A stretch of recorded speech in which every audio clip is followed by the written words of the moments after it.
Xin chào quý cô chú anh chị và các bạn, thì em đang có mặt tại chùa Điền ha, ở Vĩnh Hậu, Hòa Bình, tỉnh Bạc Liêu cũ, hiện tại là tỉnh Cà Mau. Thì hôm nay cũng là ngày lễ Dân Y Cathena tại chùa Điền, Hòa Bình, quý cô chú anh chị. Hiện tại thì bên múa chay dâm nè, rồi múa trần, múa khỉ và những nàng ghi cũng đang đứng ở trước cổng chùa để một chút sẽ đón các đoàn dân bông vào chùa nha quý cô chú chị. Thì khoảng 3 giờ mấy thì các đoàn dân bông sẽ dâng đến. Còn ở phía trước này thì đây là cảnh buôn bán của bà con ở trước cổng chùa nè. Đó, đây thì em thấy có bán bánh cống rồi nè, và bánh xèo nữa nè, bên kia bán vịt bên kia quý cô chú chị. Đó, rất là vui nha, rất là nhộn nhịp luôn. Ở bên này thì cô này cũng bán bánh cống, bán bánh xèo nữa nè, bán dài qua bên kia. Đó, thì bây giờ em mời quý cô chú chị mình sẽ cùng vào bên trong để xem cái không khí nhộn nhịp nha của lễ Dân Y Cathena Dân Bông tại chùa Điền nha.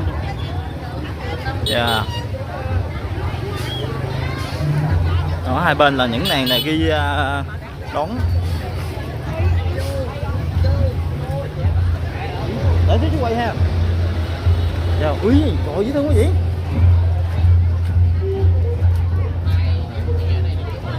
Hả? Hai bên khuôn viên chùa thì bà con buôn bán cũng rất là nhiều quý cô chú chị. Đó, đây thì bà con bán những cái món ăn vặt như nè, bò viên này kia, rồi xúc xích. Đó, rồi bên đây là cái nhà ăn ha. Nhà ăn quý cô chú chị. Nó này là nhà ăn để cơm cho bà con Phật tử. Dạ.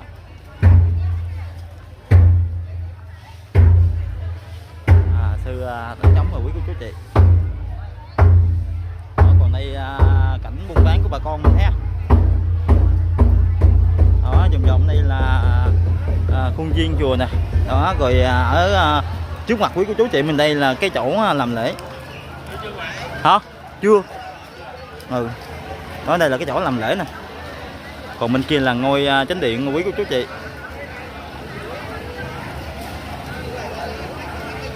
Đó.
non trong thời gian mà bỏ qua sẽ để làm sao mọi người.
chẳng ấy là chắc tăng và xôm ở xã tua này là bằng tuôn tua là bằng quỷ nhân chẳng ấy xôm người nhân là bày chinh mau với tất cả cứ nó nổi đau rồi tốt là chơi mau nói nghe ca tao snon son đinh tao cùng ôn là biên sa bày thay ra xa là bằng đá thì đây chẳng ấy xôm xã tua mùi là ngọt cũng đau mùi nhân miền mà đây thuộc khuôn bằng các dạng và thân đặc tiên cùng khó đang chui ông lục chung núi bao cổ cố nam sập đẩy và bảo kho hay là làm chặt tăng và làm cá cá cô cho đề ca xung ọ quân đặt nuôi để bên thực chất đặt phục khuôn đi sập đầm xa bật lệ thay để bằng chuyên tên và lẽ là bên nằm lái chưa rút chỉ riêng ra cho nám sớm ông tư sinh đi và đây chỉ quân đi bay cứ chỉ và đây chỉ quân là cha con thì là ba chưa luôn chỉ cần là giữa sớm ông tư sinh đi sau đây nữa đó là đây chỉ quân tiêu tướng tôi đây chỉ quân căn cam màu thì ông tư sinh đi đang ở tại đại sông ta đại luôn và đây không xa đầu tiên đi hỏi tao mày đang biết là bên bà cha ăn thật bà ta xem trong trường chúa đồng đây thưa ở bên ôi phía xa xa đồng đây hai thằng cha nội thì theo đúng theo bài liên sân khoa và sân con biết nó mới thì ăn cả thân tim môi nó thì ăn cả thân tim môi nó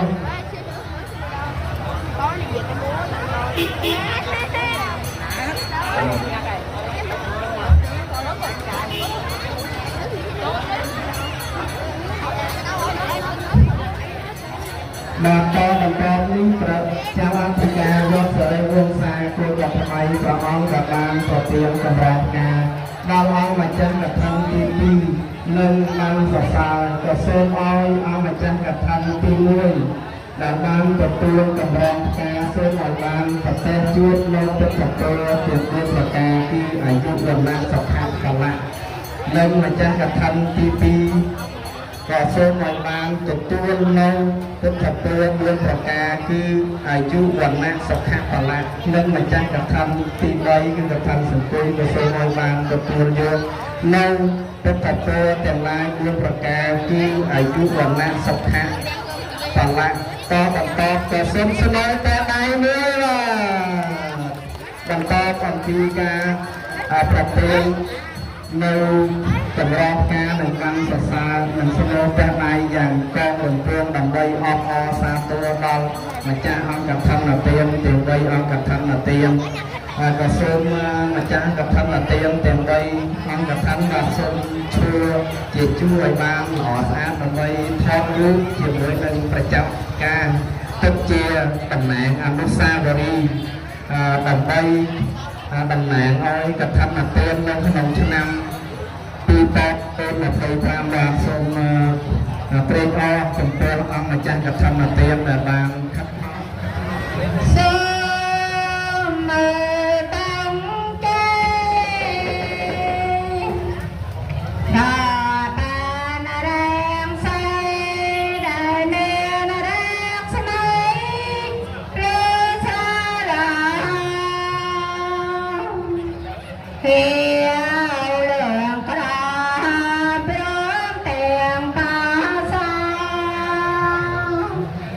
เ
การสร้างชุดสร้างที่ทรงอาจิตยังโมเลสักยานังนังเทวาตโนยังกลังวิทยาเอยสาจิยนังกะเลอปาราจิตพลังเตเสเสคตาวิปองกะเรอปิเสเกลังนาตังปันตังปัมมาตสนาปันตังสมังกะลังสภเวตังสาติตังสภนาสวัตตาจะสยุนตังบรมจารีสภเตกิมังกายกรรมังเวทกรรมังปะเตงมโนกรรมังปะไนติเตปะเตงไอนาปะเตงไอนานากันตวานารมังสัตเตปะเตงกิเนสาธุสาธุสาธุยังกันเจกสาลกัมมังกาตาเป็นเกรายังมามากาเยนะเฮียเจมัมนาสาทิตาสาสักตังกตังเยสัตตาสัญญิโนอัมตะเยจะสัตตาอาสัญญิโนตาตังปัญญาพลังไมหังสาเปเพียกีแพวังตเตเยตังกตังเสวิติตังกัมมังปัญญาพลังมาเยเยจะตังธรรมเจียงมตาเตเวียกันตวาและเวตายงสาเปโลกังอิเยสาตาจีวันตาหาเราเหตุเท่ากาแม่น้อยยังเพื่อจะนังสาเปละพรตมาเจตาสาเตใครที่เป็นจับกันเรียบร้อยมาจะเอากับท่านเตียวเป็นใบเอากับท่านเตียวให้หนึ่งเอาเราแม่โยตาสาไปสับรังจันเด็กน้อยบานประเทศโยตายปัตตโตตลายตามประกาศเกี่ยวกับวันนาสักการะละอินทรีย์เทียมแม่สำหรับได้ประกาศเกี่ยวกับมนุษย์ประณีเทียมโซเบอร์ออกรถแม่ตลายประสิทธิ์ปรารถนาโมปัตตโต